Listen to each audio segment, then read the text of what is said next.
At Summer Jam 2001, Jay-Z projected a childhood dance photo of Prodigy before a packed crowd, shattering the street credibility of Queensbridge's most feared lyrical assassin. In New York's ruthless underworld, destroying a man's image has deadly consequences. But Jay-Z didn't pull the trigger alone. The corporate executives at Hot 97 weaponized this private moment, turning a hip-hop feud into a highly profitable media spectacle. This coordinated character assassination cornered a chronically ill man, triggering a downward spiral of extreme paranoia that ultimately sealed his fate. A 3.5-year sentence in a New York State prison, the media humiliation became part of a much longer chain of pressure and paranoia. But the roots of that paranoia were planted long before in the freezing labyrinth of 1980s New York City. This was an era before executives in boardrooms sanitized hip-hop for corporate sponsors.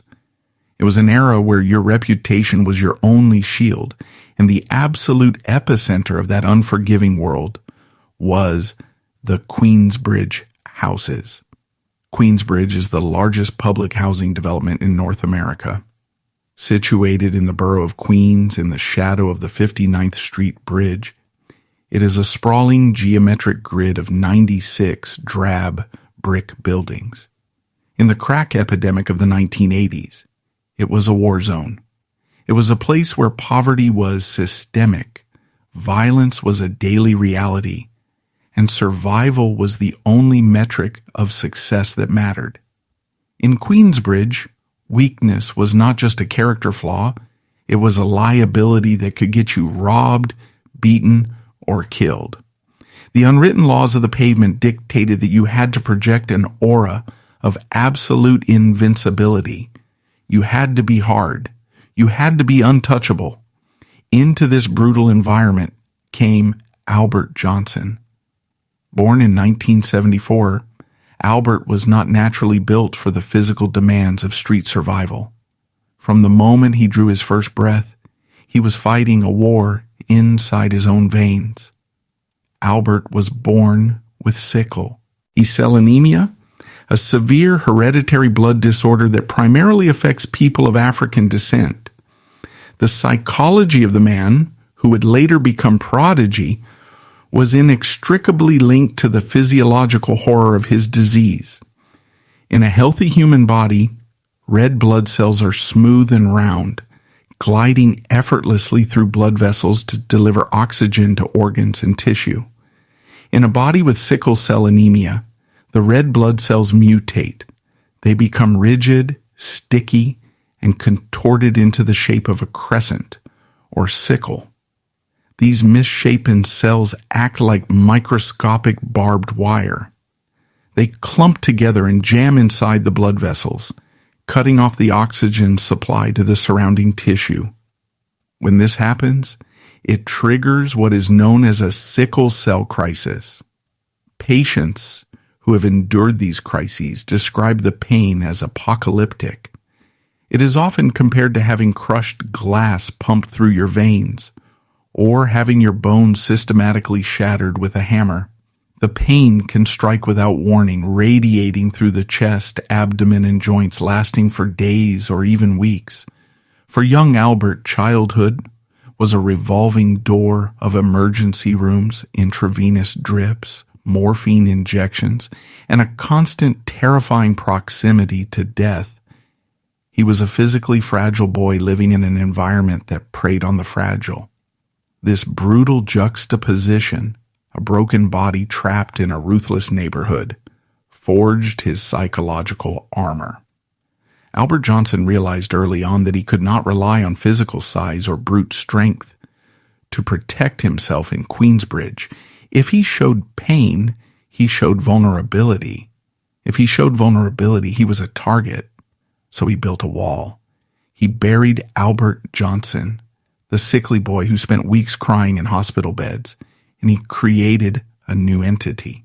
He became Prodigy. Prodigy was everything Albert could not be. Prodigy was cold, calculating, and utterly devoid of fear.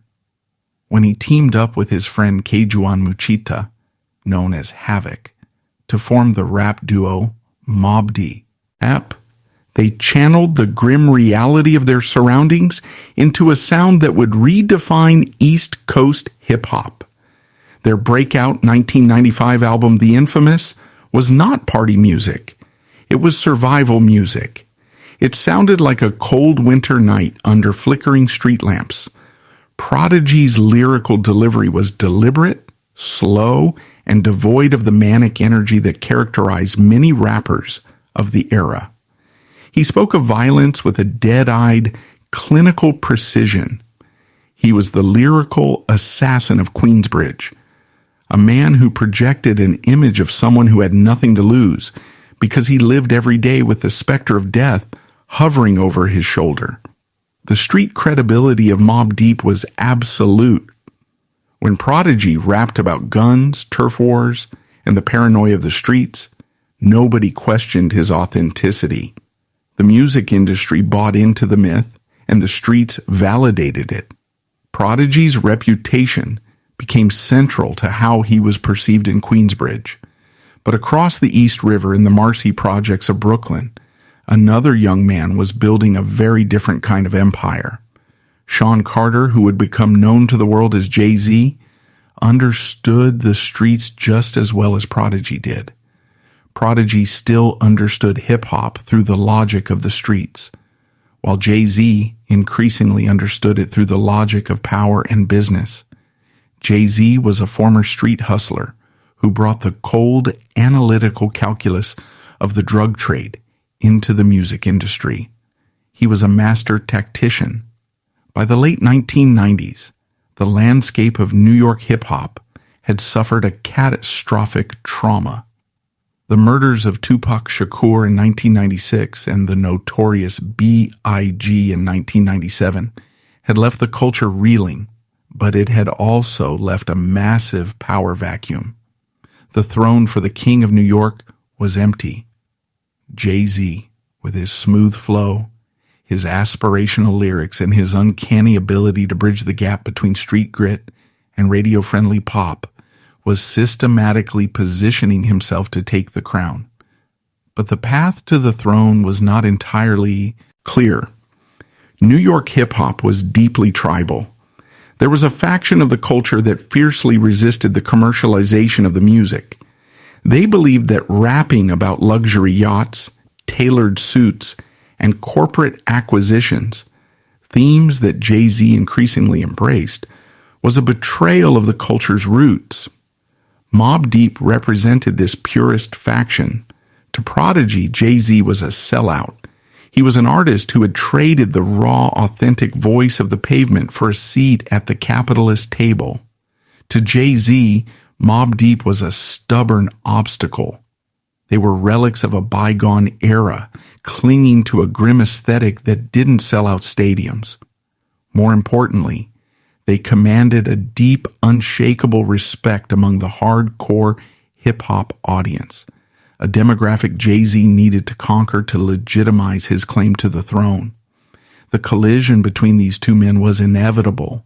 It was not just a clash of egos, it was a clash of ideologies. It was a war for the very soul of New York hip-hop. And in this war, the rules of engagement were about to fundamentally change. In the 1990s, rap feuds could still carry very real physical danger. By the turn of the 2000s, though, they were increasingly fought through records, radio, and public humiliation, even if the threat of real violence never disappeared. The tension began as a Cold War. It played out in subliminal insults hidden deep within album cuts. Prodigy would drop a line questioning the authenticity of flashy rappers who cared more about money than the streets. Jay-Z would respond with a thinly veiled lyric about aging thugs who were stuck in the past. It was a game of lyrical chess played by two masters of the craft. But behind this game of chess, a massive, invisible machine was revving its engines, the corporate media. By the early 2000s, hip-hop was no longer a subculture. It was a dominant force in American popular music. Radio stations like New York's Hot 97, owned by the corporate broadcasting giant Emmys Communications, had realized that rap feuds were highly lucrative. Conflict drove ratings. Ratings drove advertising revenue. The executives sitting in their glass offices in Manhattan didn't care about street credibility, or the unwritten laws of the Queensbridge houses, or the physical agony of a man with sickle cell anemia. They cared about the bottom line. They saw the simmering tension between Jay-Z and Mobb, deep not as a tragedy waiting to happen, but as content. They provided the arena, they amplified the insults, and they waited for the blood to spill. As the summer of 2001 approached, Jay-Z made a strategic decision. The Cold War was over. He was going to launch a preemptive nuclear strike against Mobb Deep. He knew that engaging Prodigy in a traditional battle of tough guy posturing was a losing game. Prodigy's entire persona was built on being the hardest, most uncompromising figure in the room. If Jay-Z threatened him with violence, he would only validate Prodigy's street credibility. Jay-Z needed a different angle of attack. He needed to strike at the very foundation of Prodigy's armor. He needed to prove that the monster of Queensbridge was just an illusion. And through the shadowy network of the music industry's rumor mill, Jay-Z acquired a piece of ammunition that was far more devastating than a hollow point bullet. He found a photograph. It was an old childhood image showing Albert Johnson dressed for a dance performance, tied to the artistic world around his family. Like many children of the performing arts, young Albert had participated in dance recitals. The photograph showed a teenage Albert dressed in a glittering sequin jacket, white gloves, and a leotard, striking a pose that mirrored the pop idols of the day. In any other context, it was a beautiful, innocent image of a boy exploring his creativity in a loving, supportive family environment. But Jay-Z did not intend to use it in another context. He intended to strip it of its innocence, weaponize it, and project it onto the largest canvas he could find. The trap was set. Jay-Z had the ammunition, and the corporate executives at Hot 97 were more than happy to provide the firing squad. They billed their annual Summer Jam concert as the ultimate celebration of hip-hop, but in reality it was becoming a modern coliseum. The stage was built, the lights were rigged, and 40,000 fans were buying tickets, unaware that they were about to participate in the systematic dismantling of a man's psychological survival mechanism. Prodigy, sitting in Queensbridge, feeling the dull ache of his blood cells threatening to twist and clot in his veins, had no idea that his past had been stolen. He believed he was going into a lyrical battle with a corporate rapper. He did not know that he was walking into a media slaughterhouse. The summer night was closing in, and the screens were about to light up. The Nassau Coliseum sits on the flat, unforgiving expanse of Long Island, a massive concrete saucer that has hosted everything from hockey gladiators to political rallies. But on the 28th of June, 2001, it was the undisputed center of the hip-hop universe. Hot 97 Summer Jam was not merely a concert. In the early 2000s, before social media democratized and diluted cultural moments, Summer Jam was the absolute pinnacle of urban entertainment. It was the annual summit meeting of New York's street aristocracy, a place where legends were minted, rivalries were settled, and the hierarchy of the culture was broadcast live to the world. 40,000 people were packed into the stands and crushed against the stage barriers. 40,000 people were packed into the stands and crushed against the stage barriers. The air conditioning had long since surrendered to the body heat and the suffocating humidity of a New York summer. The crowd was exhausted, vibrating with hours of bass-heavy performances, alcohol, and the sharp, nervous energy that always accompanied gatherings of rival boroughs. They were waiting for the headline act. They were waiting for the man who was actively campaigning to be recognized as the undisputed king of New York. When Sean Carter stepped out of the shadows, he did not bound onto the stage with the frantic energy of an artist desperate for applause. He walked with the measured, terrifying calm of a chief executive officer entering a boardroom to announce a hostile takeover. Jay-Z was at the absolute peak of his lyrical and commercial powers.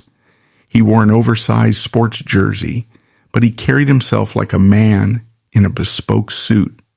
He understood that the crowd was not just an audience.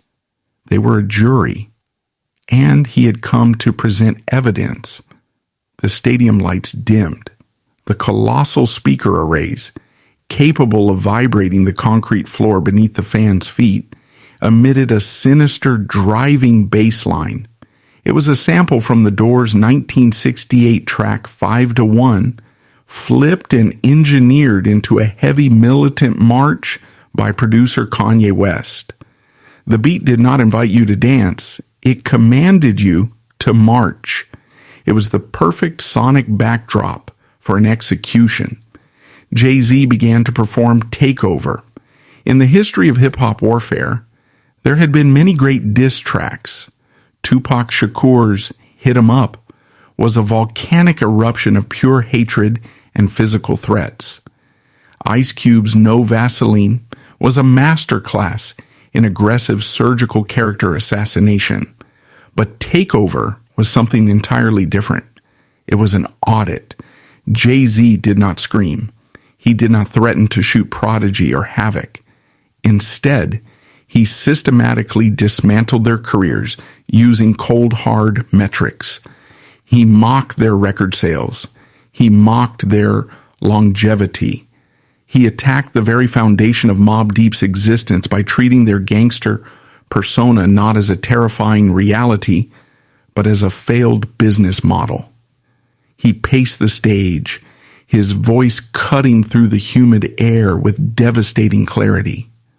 He questioned Prodigy's authenticity, suggesting that the grim tales of Queensbridge survival were nothing more than a profitable fiction. It was a psychological dismantling designed to make Mobb Deep look not dangerous, but pathetic. And then he prepared to deliver the killing blow. He addressed Prodigy directly through the microphone. He rapped the lines that would echo through the city for years to come. "You was a ballerina? I got the pictures? I seen ya." The colossal digital screens flanking the stage did not operate themselves. To display an image of that scale required coordination. It required a technician in a control booth to receive a digital file, load it into a media server, and wait for the cue. It required the event organizers, the executives at Hot 97 and Emmys Communications, to review the material, assess the risk, and grant their explicit approval. They knew exactly what Jay-Z was about to do. They knew they were about to broadcast a private childhood photograph of a rival artist to 40,000 people. They knew the unwritten laws of the street, and they understood the catastrophic psychological and reputational damage this would inflict on Prodigy. But they also understood the mathematics of controversy. A scandal of this magnitude would generate weeks of exclusive content. It would dominate the morning radio shows. It would sell advertising slots at a premium. The decision to press the button was not an artistic one. It was a corporate calculation. The screens flared to life. There, projected 50 feet high, was the photograph. It was not doctored. It was not a clever piece of digital manipulation. It was simply a memory from 1988, stolen from the private archives of a family. It showed young Albert Johnson years before he would adopt the moniker of Prodigy, years before he would write the bleak survivalist anthems of the infamous. He was dressed for a dance recital at his grandmother's esteemed performing arts school. He wore a sequined, sparkling jacket, a leotard, and a white glove, striking a theatrical pose reminiscent of Michael Jackson. For Tush's icons, there was a profound, stunned silence in the Nassau Coliseum. It was the collective intake of breath from 40,000 people trying to process the visual dissonance. They were looking at the man who had terrified the industry, the lyrical assassin of Queensbridge, the architect of hardcore gangsta rap, dressed in a sparkling dance costume. Then came the noise.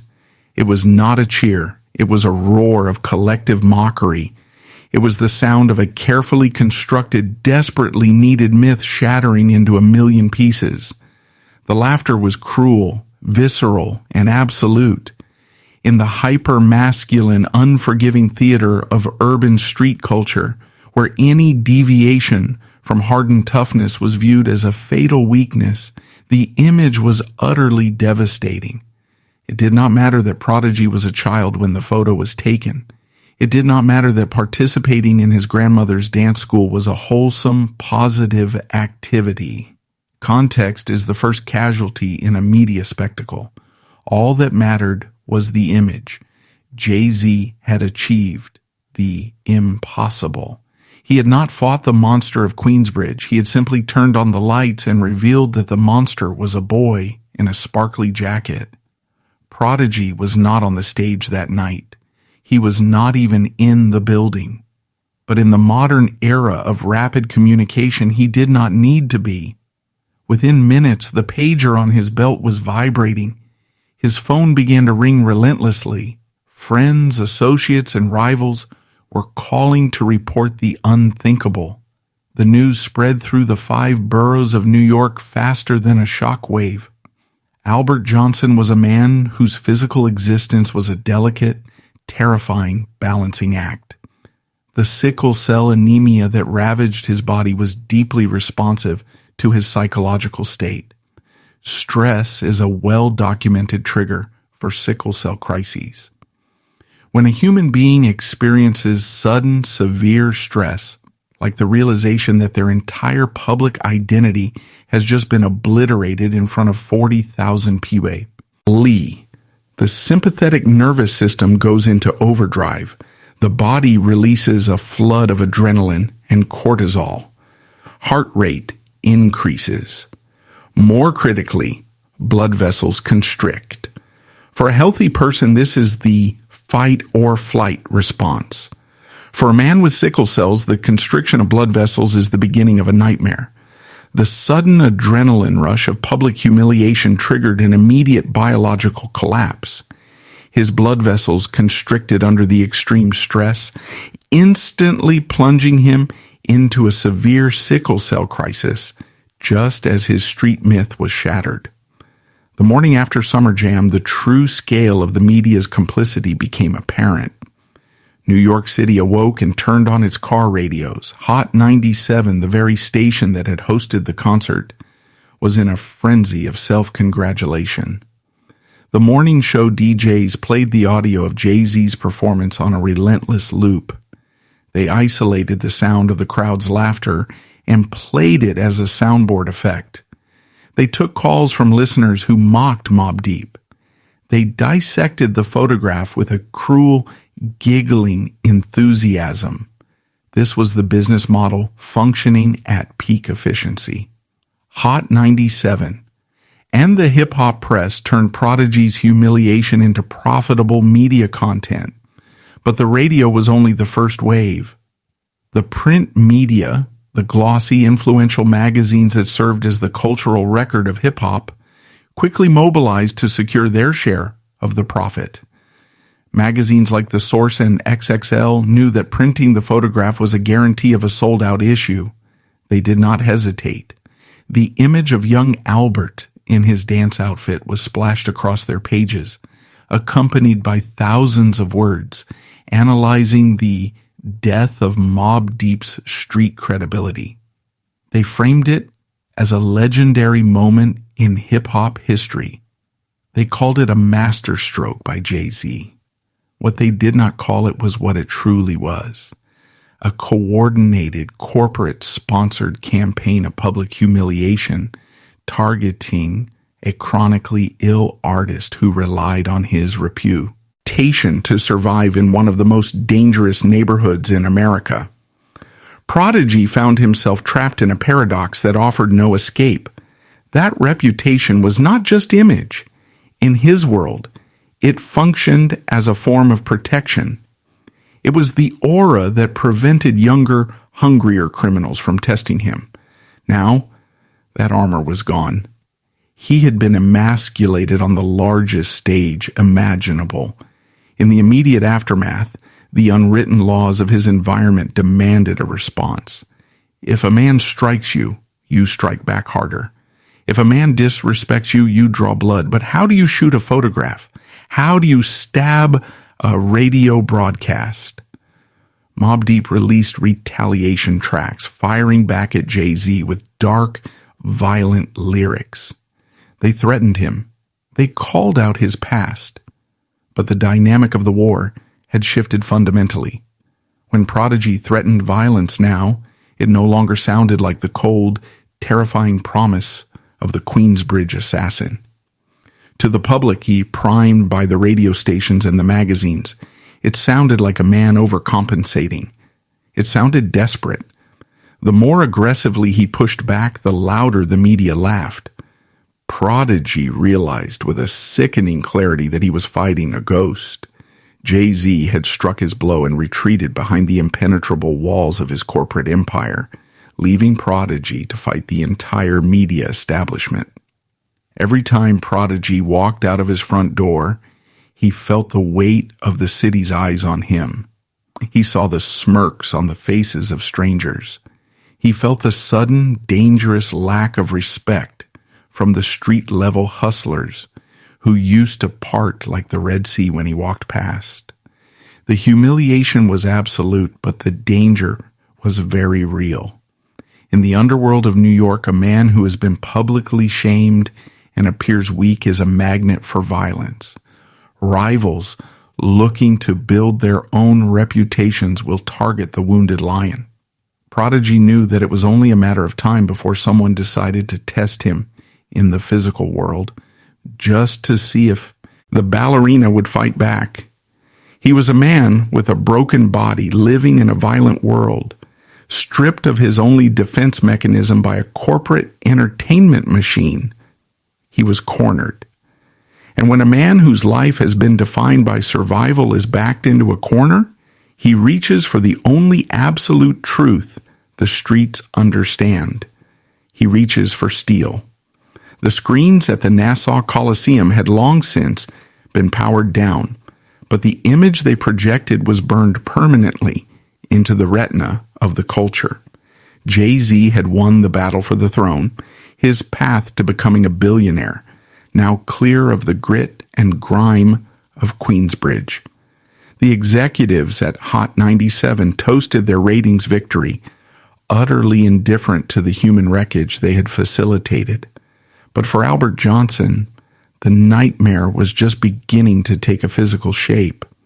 The paranoia seeped into his bones, mingling with the pain of his sickle cells. The streets were demanding proof that he was still the man he claimed to be. To provide that proof, to protect his life in the wake of his stolen reputation, Prodigy made the quiet, desperate decision to arm himself. He tucked a loaded handgun into his waistband, a cold, heavy anchor in a world that had suddenly turned upside down. It was a decision made for survival, but it was the exact decision the system needed to lock the jaws of the trap. The media had destroyed his image. Now the law was coming for his freedom. When the invisible armor of street credibility is stripped away, a man who lives in the crosshairs of New York's underworld must find a physical replacement. For Prodigy, the years following the Summer Jam humiliation were not defined by a swift, explosive retaliation, but by a slow, suffocating descent into absolute paranoia. The media circus eventually packed up its tents and moved on to the next lucrative scandal, leaving Prodigy to navigate the dangerous wreckage they had left behind. The executives at Emmis Communications and the editors of the Gloss, hip-hop magazines had extracted their millions in advertising revenue. They returned to their gated communities in the suburbs, completely insulated from the reality of the streets they monetized. But Prodigy could not leave. He was trapped in the ecosystem that had just watched him be publicly emasculated. To walk through Queensbridge or any borough in New York, after being branded a ballerina on a 50-foot screen by the biggest rapper in the world, is to walk with a target painted squarely on your back. In the predatory hierarchy of the streets, weakness is an invitation. For a decade, the mere mention of Mobb Deep was enough to command silence and respect in a crowded room. Prodigy had walked with the terrifying, untouchable aura of a man who had nothing to lose. Now, when he entered a nightclub or walked into a bodega, the atmosphere shifted. The Red Sea no longer parted. Instead, there were whispers behind cupped hands. There were smirks.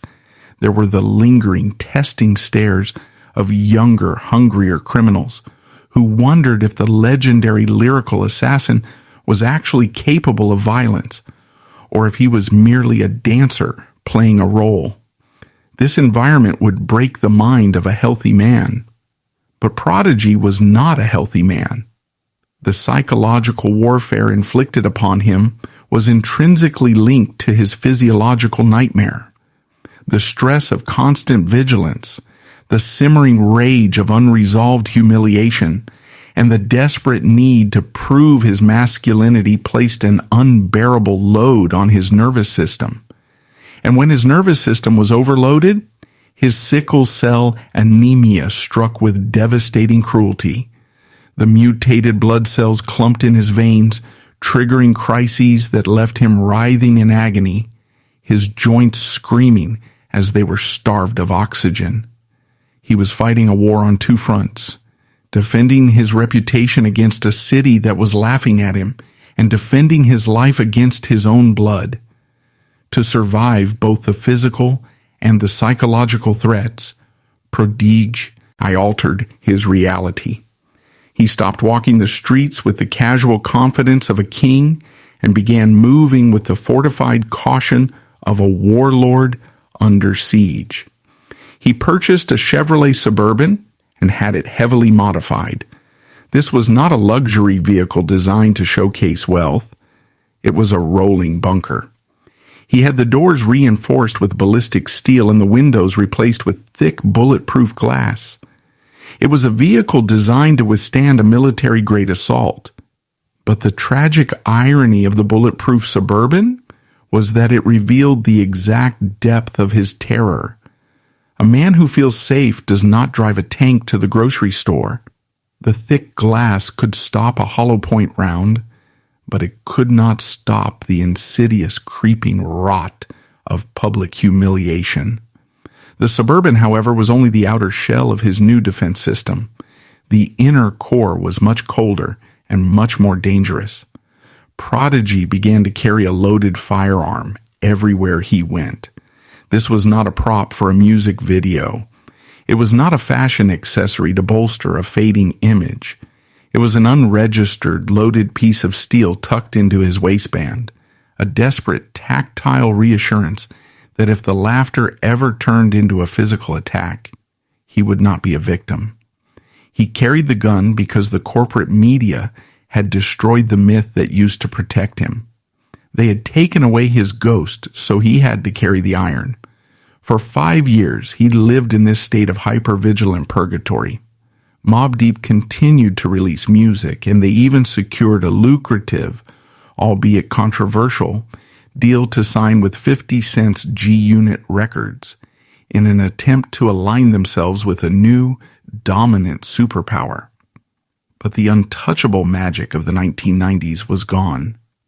Prodigy's lyrics became more defensive, more aggressively violent, as if he were shouting into a void, desperately trying to convince the audience that the boy in the sequined jacket was dead and buried.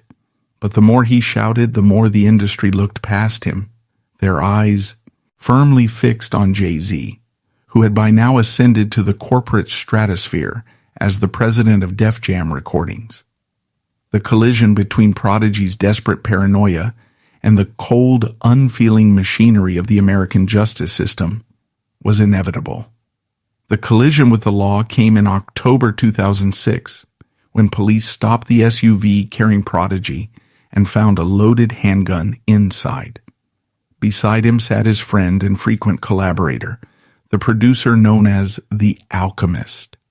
They were not engaged in a gangland shootout. They were not orchestrating a drug deal. They were simply two musicians driving through the city. But Prodigy, conditioned by years of looking over his shoulder, made a minor fatal mistake. He executed an illegal U-turn on a quiet street. It was the kind of traffic infraction that happens thousands of times a day in New York City. But in the heavily policed neighborhoods of Queens, an illegal U-turn by a conspicuous blacked-out SUV is all the justification the police need to initiate a stop. The flashing red and blue lights illuminated the reinforced interior of the Suburban. For a man with a loaded, unregistered firearm in the vehicle, the sight of those lights is the sudden, sickening realization that the trap has snapped shut. The police approached the vehicle.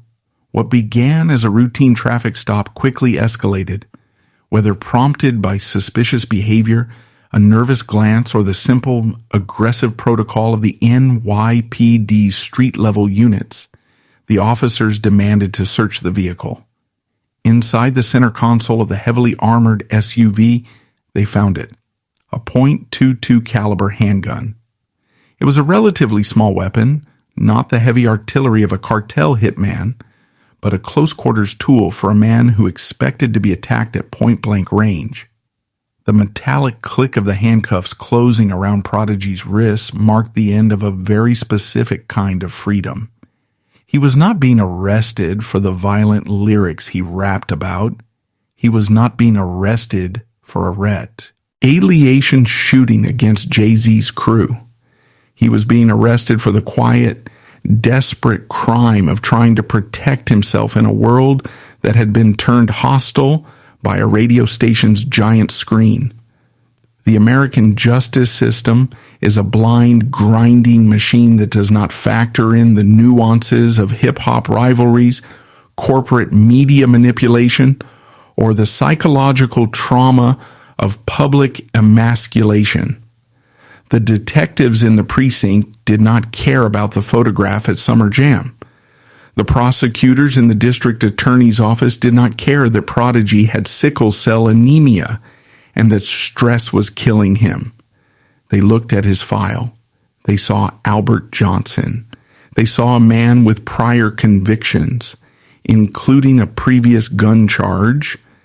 In the eyes of the law, he was a repeat offender caught with an illegal weapon. Under New York's draconian gun laws, that meant mandatory prison time. The reality of the situation crashed down on him in the sterile, fluorescent-lit rooms of the criminal court. Because of his criminal history, the mandatory minimum sentencing guidelines were brutal. The prosecutors held all the cards. They looked at the architect of hardcore New York hip-hop and offered him a terrifying ultimatum. Because of his prior record, the gun charge carried serious consequences under New York law. 15 years for a man whose body was constantly betraying him. 15 years in the harsh, medically negligent environment of the American prison system was effectively a death sentence. The case moved through the court system under intense legal pressure. Ultimately, he was convicted on the gun charge and sentenced to 3.5 years in New York State Prison. It is in this stark, unforgiving moment that the true disparity of the Summer Jam spectacle is laid bare. Sean Carter, the man who had orchestrated the humiliation, was currently sitting in boardrooms negotiating multi-million-dollar deals with sneaker conglomerates and champagne brands. He was dining with global elite his past as a street hustler completely sanitized by his staggering wealth. The executives at Hot 97 who had broadcast the photograph and laughed at the fallout were collecting bonuses based on the ratings the feud had generated.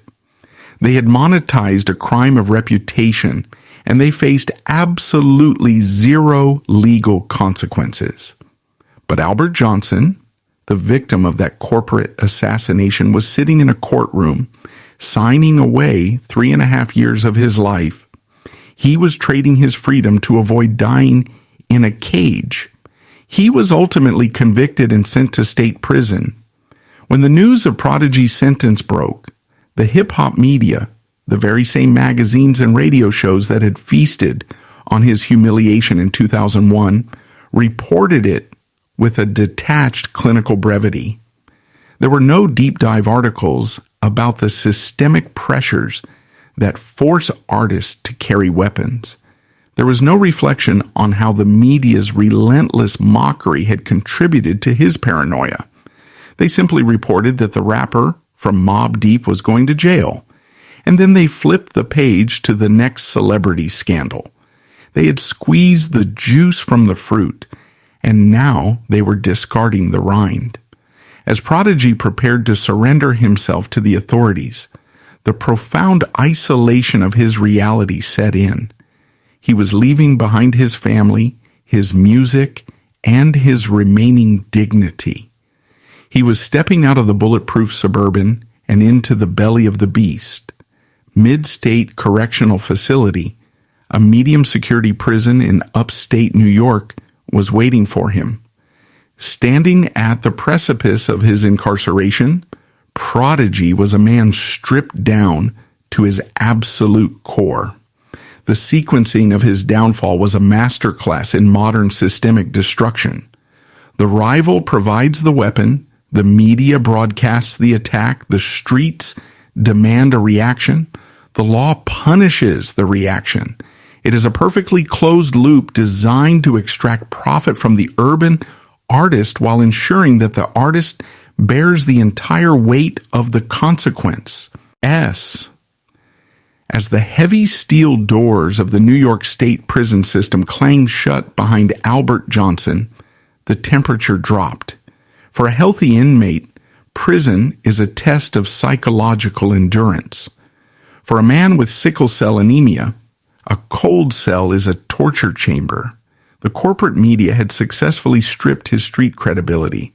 Now the state was stripping his freedom. The only thing left to fight for was his biological survival. In a concrete box where nobody could hear the music, and nobody cared about the legend of Queensbridge, the transition from the world of the living to the world of the incarcerated is not a gradual fade.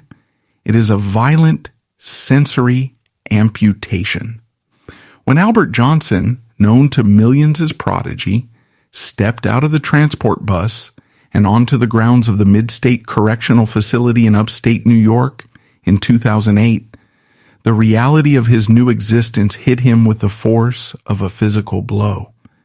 The air in Oneida County is different from the heavy exhaust-choked humidity of Queens. It is sharper, colder, and utterly indifferent to the men locked within its borders. He was stripped of his civilian clothes, subjected to the degrading mechanics of the penal system's intake process, and handed the drab, oversized uniform of an inmate. In an instant, the architect of East Coast hardcore hip-hop was reduced to a state-issued identification number. For the vast majority of men who enter the federal or state prison system, the primary battle is one of psychological endurance.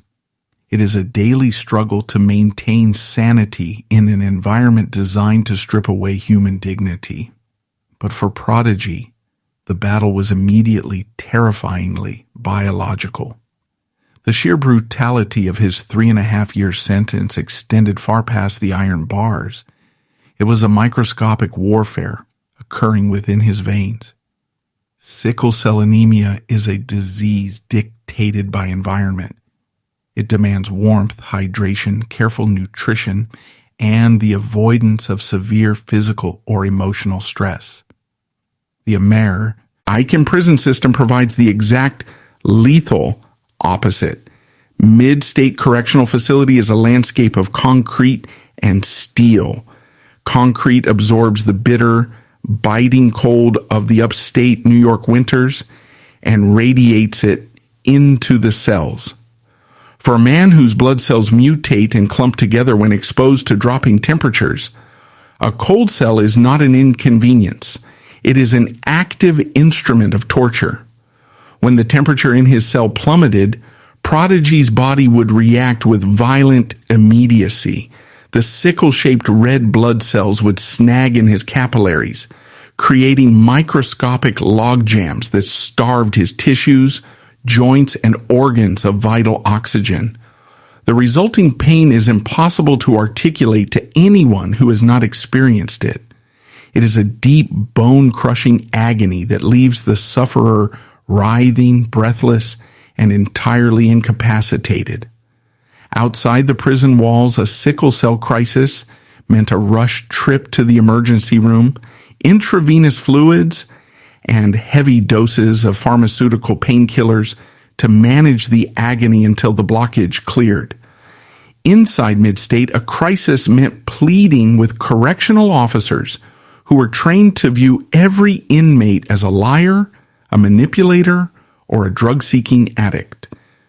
When Prodigy lay shivering on a thin state-issued mattress, his joints screaming in agony, the medical care he received was dangerously inadequate.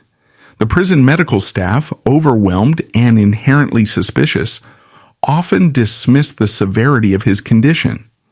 They handed out basic analgesics that did nothing to touch the catastrophic pain of a vascular blockage. He was left alone in the dark, forced to ride out the agony while listening to the ambient, chaotic noise of the cell block. He realized very quickly that the state was not going to keep him alive. If he wanted to survive his sentence and walk out the front gates, he had to take absolute control of his biology. This required a staggering level of discipline. Prodigy became a meticulous student of his own survival. The food provided in the prison mess hall, heavily processed, loaded with sodium, and entirely devoid of the nutritional density a sickle cell patient requires, was a slow-acting poison. He began to bypass the mess hall entirely. Instead, he relied on the prison commissary, purchasing basic raw ingredients to construct a diet that would keep his blood as healthy as possible. He smuggled in vitamins. He used the limited heat sources available in the cell blocks to cook vegetables, salmon, and rice, meticulously avoiding the chemical-laden options that his fellow inmates consumed. He would later channel this desperate survival tactic into a book, Commissary Kitchen, My Infamous Prison Cookbook. But at the time, it was not a publishing venture. It was a matter of life and death. While Prodigy was shivering in a concrete box, fighting a daily war against his own mutated blood and a negligent penal system, a completely different reality was unfolding 250 miles south in Manhattan. Sean Carter, the man who had orchestrated the summer jam Humiliation, had transcended the title of rapper. Jay-Z had become an institution, having systematically dismantled his rivals and consolidated his power.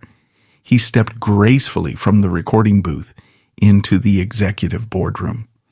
He was named president and CEO of Def Jam Recordings, one of the most powerful positions in the global music industry. He was no longer just making records, he was dictating the culture. He married Beyoncé Knowles in a highly publicized, glamorous union that elevated him from a hip-hop star to American royalty. He was dining with politicians, investing in sports franchises, and building a diversified portfolio that would soon push his net worth past the billion-dollar mark. The contrast is staggering, and it exposes the brutal, hypocritical machinery of the American media landscape. The executives at MS Communications, the owners of Hot 97 who had gleefully broadcast the photograph of young Albert J. Onsen in a sequined jacket, were now fawning over Jay-Z. The hip-hop magazines that had printed Prodigy's image to boost their newsstand sales were now putting Jay-Z on their covers, dressed in Tom Ford suits, celebrating his business acumen and his hustler's ambition. The media machine had completely rewritten the narrative. They celebrated Jay-Z's ruthless destruction of Mobb Deep as a stroke of marketing genius, a necessary stepping stone on his path to corporate dominance. Yet, they offered absolute deafening silence regarding the human cost of that genius. There were no editorial pieces in The Source or XXL investigating the abysmal medical treatment Prodigy was receiving in Midstate. There were no morning radio shock jocks discussing the tragic irony of a chronically ill artist forced to carry a gun because the media had destroyed the street credibility that kept him safe. They had extracted their profit from the feud, and when the loser was swallowed by the prison system, they simply washed their hands and looked the other way. Prodigy was no longer profitable. Jay-Z was. In the corporate calculus of the media, that was the only metric that mattered. But a profound psychological transformation was taking place inside the walls of Midstate. When a man is stripped of his freedom, his entourage, his wealth, and his public persona, he is forced to confront the absolute, unvarnished truth of his existence. For the first year of his sentence, Prodigy burned with a quiet, toxic rage. He was angry at the police. He was angry at the justice system. He was angry at Jay-Z. And he was furious at the radio stations and magazines that had turned his life into a circus act. But anger is an exhausting emotion, and a man with sickle cell anemia cannot afford to waste energy. Slowly, the burning rage began to dissipate, leaving behind a cold, philosophical clarity. Sitting in his cell, with nothing but time and a legal pad, Prodigy began to write. He began to draft the manuscript that would eventually become his autobiography, My Infamous Life. As he poured his memories onto the paper, dissecting the violent, chaotic trajectory of his career from the Queensbridge projects to the heights of global fame, the grand illusion of the hip-hop industry began to unravel before his eyes. He examined the concept of street credibility, the very thing he had risked his freedom to protect by carrying that .22 caliber handgun. He realized with a sickening clarity that street credibility was the greatest con ever sold to young black men in America. It was a manufactured construct. It was a set of unwritten rules designed by the streets, but heavily promoted, packaged, and sold by corporate executives sitting in skyscrapers. The system demanded that artists from impoverished, violent neighborhoods project an aura of authentic, murderous danger. The record labels profited immensely from this authenticity, selling the glamour of gang violence to suburban teenagers. But the moment the artist actually adhered to the rules of the street, the moment they carried a weapon for protection or engaged in physical retaliation, the corporate machine abandoned them to the justice system. Prodigy saw the Summer Jam incident not just as a personal attack by Jay-Z, but as a symptom of a much larger, sicker mechanism. He and Jay-Z had been playing a game of gladiators, fighting for the amusement of a corporate empire that viewed them both as disposable commodities. Where Prodigy fought inside the arena, Jay-Z was learning how to control the arena itself. Prodigy had stayed in the dirt, defending an imaginary crown of toughness that ultimately meant nothing to the federal judge who signed his commitment papers. This realization did not break Prodigy, it liberated him. The shame that had haunted him since that humid night at the Nassau Coliseum evaporated. He understood that the photograph of the boy in the dance outfit was not a symbol of weakness. It was a symbol of a stolen childhood, weaponized by men who had traded their own souls for market share. The real embarrassment was not the sequined jacket. The real embarrassment was that he had allowed a radio station to dictate his worth as a man. He stopped caring about what the streets thought of him. He stopped trying to project the image of the Queensbridge assassin. He focused entirely on his mind and his body. He read voraciously. He wrote with unflinching honesty.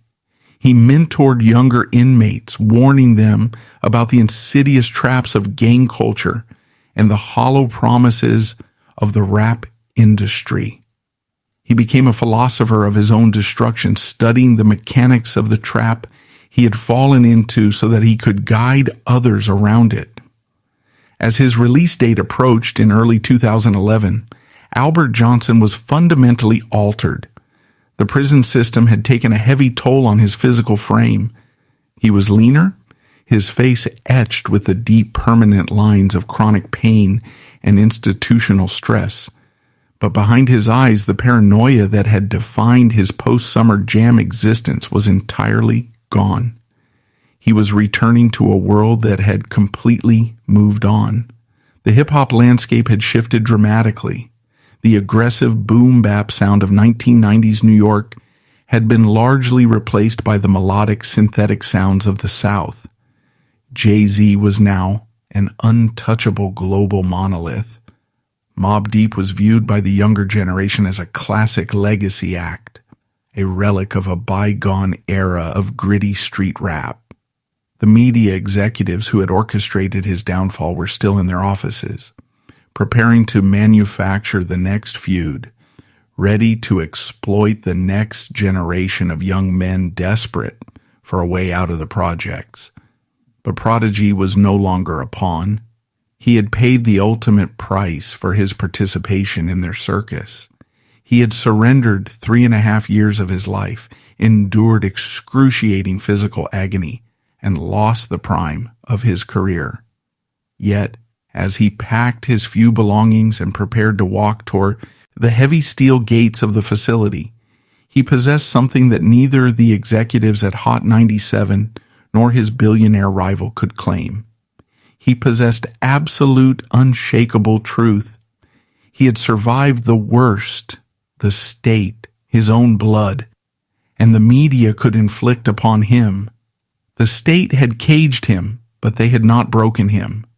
The true tragedy, however, was that the biological clock, accelerated by the brutal conditions of his incarceration, was ticking louder than ever. He was walking out of prison, a free man, but he was walking directly toward a final, fatal confrontation with the only enemy he could never outsmart. In March 2011, the heavy gates of the Midstate Correctional Facility swung open, and Albert Johnson stepped out into the biting cold of an upstate New York morning. He was 36 years old. He wore civilian clothes for the first time in over 1,000 days. As he breathed in the sharp, unrestricted air, the media machine barely registered his return. There were no flashing cameras, no massive billboards, no cheering crowds. Just a quiet man carrying a manuscript and a profound understanding of the world's cruelty. He had reclaimed his mind, but the prison years had quietly, irrevocably damaged the fragile vessel of his body. The final act of Prodigy's life would not be a quest for revenge against Jay-Z, nor a desperate bid for the throne of New York. It would be a race against time, a desperate attempt to leave a legacy of truth before his own blood finally completed the assassination that the media had started a decade prior. When Albert Johnson stepped through the gates of the Midstate Correctional Facility in the spring of 2011, he walked into a world that had fundamentally transformed while he was locked inside it. The hip-hop landscape of the early 2000s, the era of dominant radio personalities, glossy magazines, and regional turf wars, had been entirely swallowed by the digital age. Social media now dictated the culture. Twitter and YouTube had replaced Hot 97 and The Source as the primary arenas for public discourse. The media executives who had orchestrated his public humiliation a decade earlier were either scrambling to adapt to the new digital economy or had already cashed out their stock options. And Jay-Z, the man who had pulled the trigger on the Summer Jam stage, was no longer just a rapper or a record executive. He was a global dignitary, a billionaire who was soon to be seen walking the halls of the White House with the President of the United States. The contrast was stark, but Prodigy did not emerge from his cell carrying the heavy, bitter weight of a defeated man.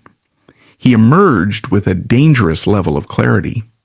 He had spent 3.5 years surviving a system that is mathematically designed to break the human spirit, while simultaneously fighting a biological war against his own blood.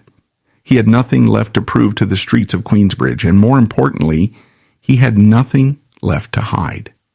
In April 2011, just weeks after his release, he published his autobiography, My Infamous Life. It was a literary detonation.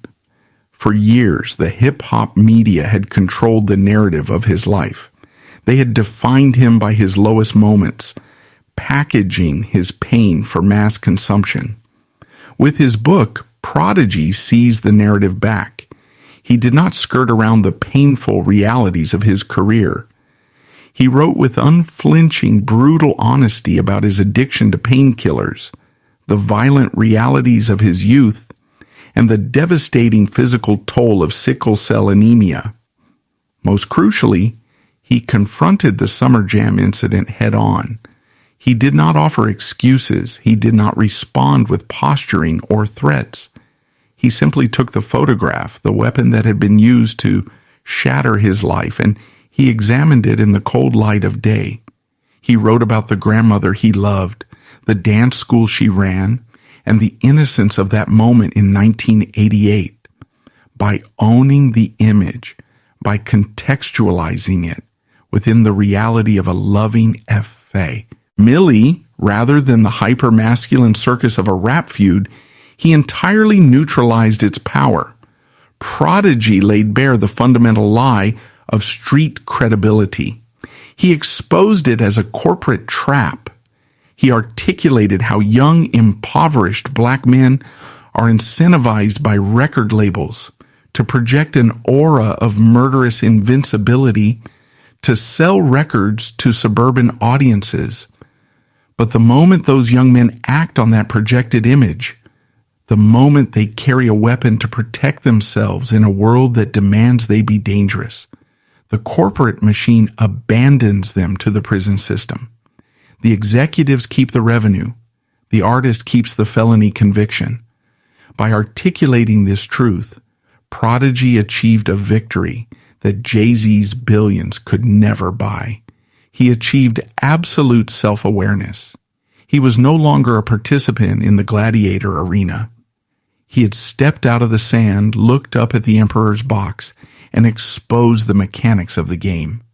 The following years were a period of intense, focused output.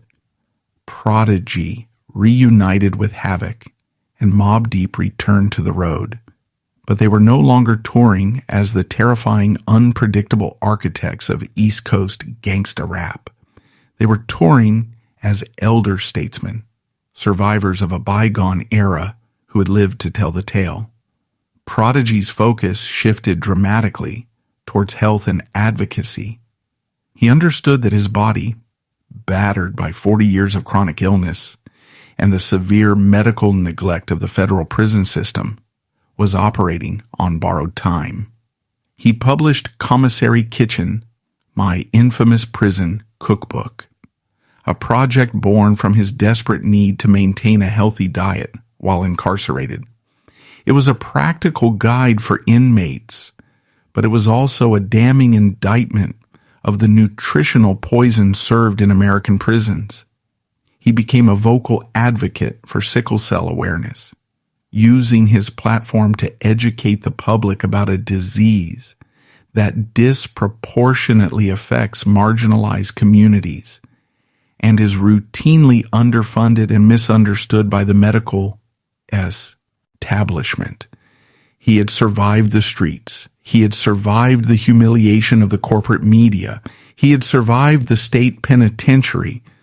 But survival is a state of constant maintenance, and sickle cell anemia does not offer ceasefires. In June 2017, Mobb Deep joined the Art of Rap tour, a grueling schedule of performances across the United States. On the 17th of June, the tour arrived in Las Vegas, Nevada. The environmental conditions were catastrophic for a man with Albert Johnson's biology. The temperature in the Mojave Desert had soared to an astonishing 110 degrees Fahrenheit, 43 degrees Celsius. Extreme heat, dehydration, and physical exertion are the absolute worst triggers for a sickle cell crisis. The heat thickens the blood, accelerating the mutation of the red blood cells, causing them to hook together and form blockages in the vascular system. Prodigy knew his body was failing. Members of his team noted that he was struggling, moving with a stiff, labored exhaustion. Yet the work ethic forged in the brutal environment of Queensbridge pushed him forward. He took the stage. He delivered his performance in the suffocating desert heat, rapping the cold, nihilistic anthems of his youth, while his internal organs were systematically being starved of oxygen. It was a display of profound, agonizing physical toughness that completely mocked the superficial street credibility the media had once accused him of lacking. Immediately following the performance, his body collapsed. The crisis he had been fighting off descended with full force. He was rushed to a Las Vegas hospital, his veins jammed with sickle cells, his pain levels soaring beyond the threshold of human tolerance. He was placed in a hospital bed, hooked up to intravenous fluids and heavy pain medication, fighting the same battle he had fought since he was an infant. For a few days, his condition seemed to stabilize. Friends and family received word that he was resting, waiting for the vascular blockages to clear.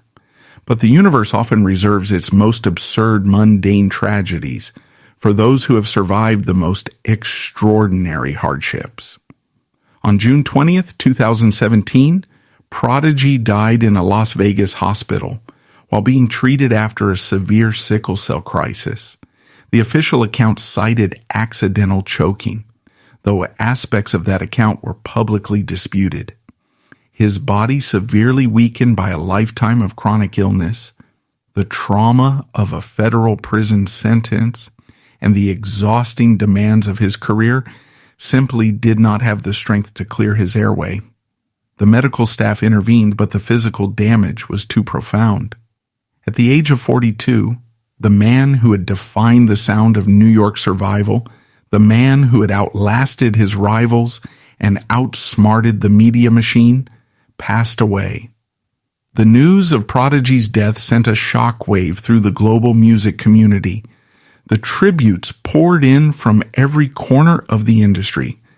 The media outlets that had once eagerly printed his childhood photograph to mock him now published glowing obituaries, praising his lyrical genius and his foundational role in hip-hop history.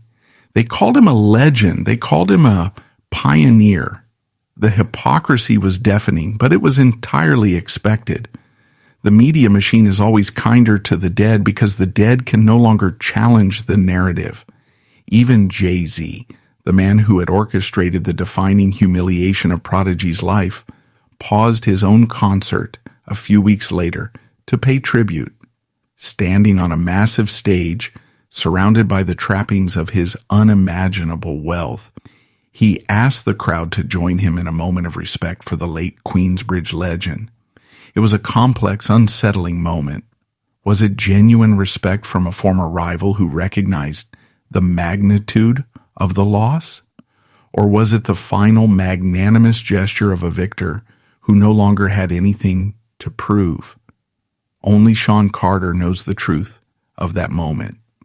But apologies and posthumous tributes cannot alter the ledger of history. They cannot refund the 3.5 years Albert Johnson spent shivering in a concrete cell.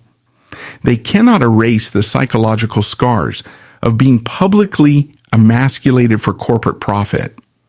The tragic arc of Prodigy's life is often miscategorized as a casualty of a rap feud. It is routinely reduced to a footnote in the victorious biography of Jay-Z. But to view it through that lens is to miss the terrifying machinery at work behind the curtain. The story of Jay-Z and Prodigy is not a story about two musicians competing for a crown. It is a story about the commodification of human dignity. In the summer of 2001, a corporate radio station and an ecosystem of print magazines created an arena. They took a private, innocent moment from a man's childhood and weaponized it.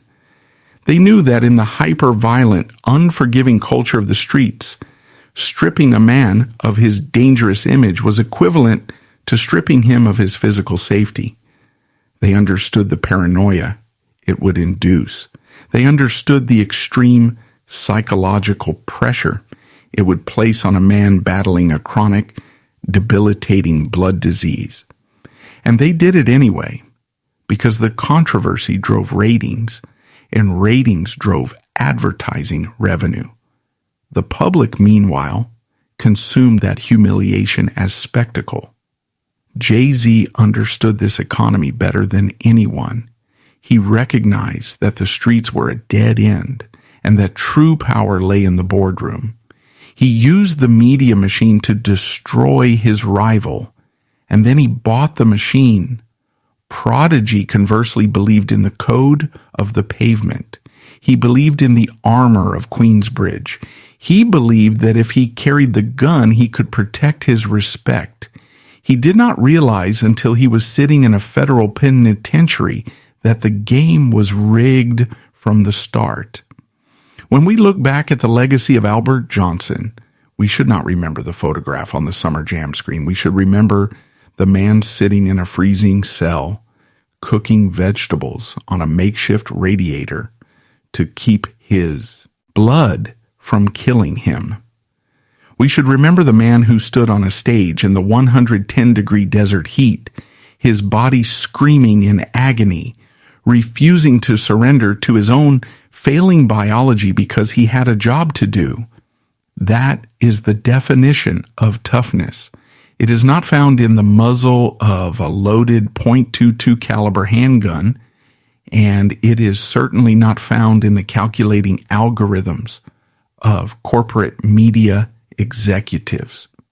True strength is the ability to look at the system that destroyed your reputation, the state that stole your freedom, and the disease that is actively trying to stop your heart and deciding to write a book about it anyway. The corporate assassination of Prodigy stands as a chilling monument to the ruthlessness of the American media landscape. It exposes the dark, unyielding truth that the institutions we rely on for entertainment are often fueled by the active destruction of the people providing it. The radio stations, the magazines, and the record labels constructed a myth of street credibility, sold it to a generation, and then gleefully destroyed the men who became trapped inside it. Albert Johnson was a casualty of this invisible war. He lost his reputation, his freedom, and ultimately his life, navigating the treacherous waters between the reality of his illness and the fiction of his persona. But in his final years, he achieved the ultimate rebellion. He stopped playing their game. He reclaimed his humanity from the corporations that tried to rent it. The media extracted their profit and moved on. But Prodigy left behind a blueprint of survival, a testament to the fact that while a system can cage a man and a screen can mock him, only the man himself can decide the true value of his soul. In the cold calculating arithmetic of the music industry, Jay-Z secured the crown. But in the enduring brutal reality of human endurance, Prodigy secured the truth.